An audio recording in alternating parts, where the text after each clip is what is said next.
Então, mas eu tenho um problema da tribo. O problema da tribo é que é o seguinte: você vai lá no estádio de futebol, você vai no Coliseu, né? Os romanos, por que tinha o Coliseu para os romanos? Era uma forma de controle da população. Sim, pão e circo. Exato.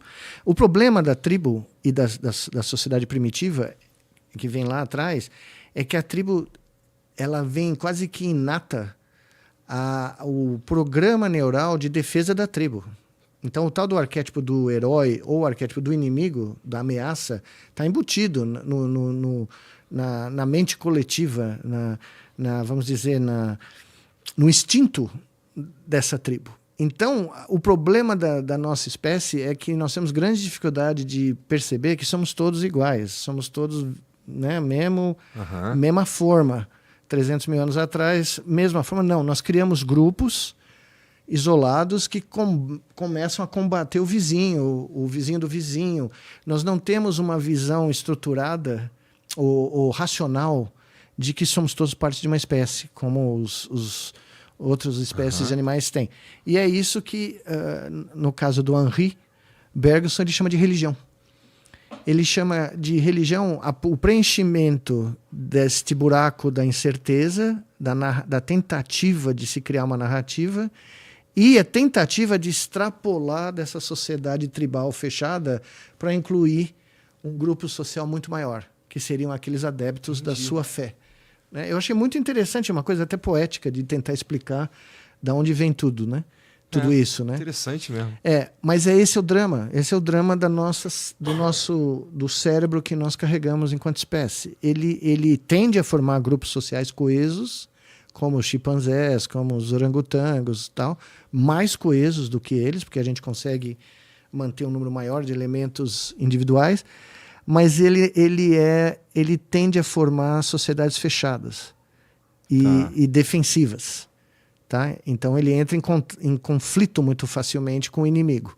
Né? E a gente precisa só olhar para a história da humanidade. E é isso que eu estou, nesse momento, estudando, na realidade. Eu estou tentando escrever um livro das Brainettes, finalmente, depois de anos, tentando recontar a história das grandes civilizações sobre esse ponto de vista. Entendi. O que foi que fez os mongóis tão grandes, tão poderosos, tão avassaladores? E, claro que eu não tenho a resposta, mas uma das minhas hipóteses foi basicamente a estratégia militar.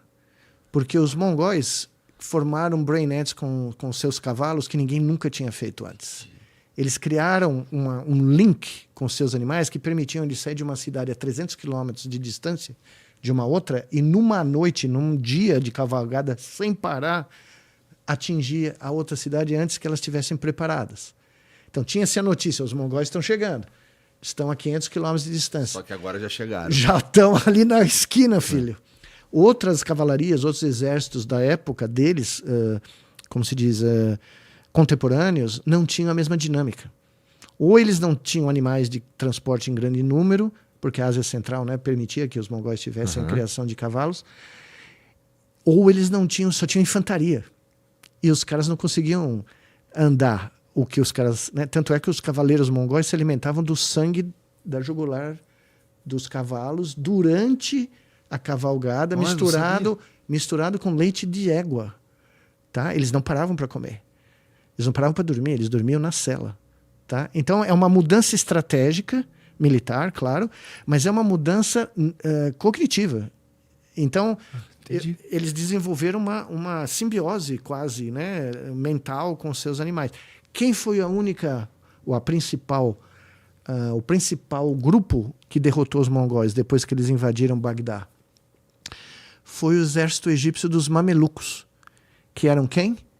Ex-escravos da região próxima da Ucrânia hoje, do norte da Ucrânia, da Ásia Central, que conheciam as técnicas dos mongóis e usavam animais. Foram a única que conseguiu. Os árabes não conseguiram parar. Toda aquela região em volta, né, do Oriente Médio, eles passaram por cima. Eles chegaram na Hungria, olharam para frente e falaram, não vale a pena. E voltaram, porque eles poderiam chegar em Portugal, entendeu? Eles iam tomar conta de tudo.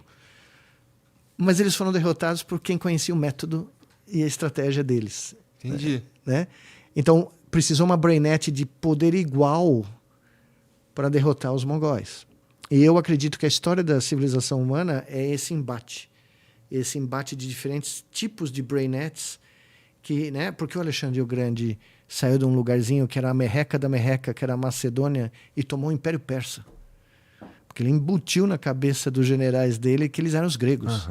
Que eles eram os herdeiros né, de toda aquela civilização e que, mentirosamente... Nossa, mas isso tudo é bem poderoso mesmo. É poderoso. Eu contei para você, eu acho, que um dia, numa outra conversa, que quando morreu o pai dele, ele era moleque, né? Tinha menos de 30 anos. E tinha cercado de generais que tinham brigado em tudo que é canto, generais idosos da idade do pai dele, que tinham defendido o pai dele. O pai dele foi assassinado na frente do Alexandre, né?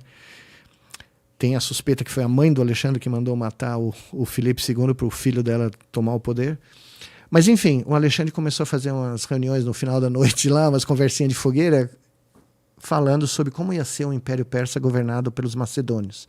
Aí, depois de umas 3 ou 4 dessas, o general mais famoso do Império Macedônio levantou o pé da vida e falou: meu, moleque, quase assim, por que você não para de falar desse barato? Porque toda noite nós estamos falando de um troço que não existe, né? Ele falou: porque antes de você construir um império tangível, você tem que construir aqui.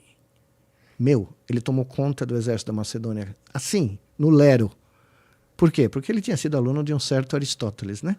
Entendi. Então, ele entendeu que, apesar do exército persa ser 10, 20, 30 vezes maior, ser uma civilização muito mais avançada, ter um imperador totalmente autocrático, se ele conseguisse amalgamar os macedônios com uma mentalidade, né? Nós vamos ser, nós vamos fazer. Anos depois ele estava sentado no trono em Persépolis como imperador da Pérsia, né? Muito interessante o poder da Brainnet, da unidade. Brainnet, exato. Né? Agora, olha o que Napoleão aprontou. E aí vários o próprio Hitler. Meu, você tá num lugar que tinha a maior concentração de PhDs do mundo, Alemanha dos anos 30. O cara conseguiu convencer boa parte da sociedade que valia a pena fazer o que ele fez. Gente, não é... Não estamos falando de não idiotas, estamos falando né? de imbecil. Nós estamos falando de gente extremamente intelectualizada. A Alemanha era a série dos maiores filósofos do século XIX, né?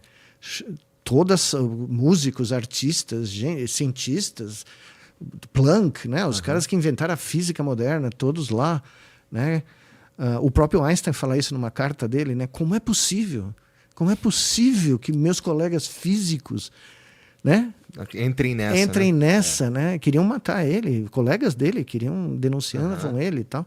Enfim, e eu tenho tentado agora, não sou historiador, evidentemente, mas eu estou tentando estudar esses grandes movimentos da história da civilização humana baseado no que a gente sabe sobre a formação de brainettes hoje em dia, né?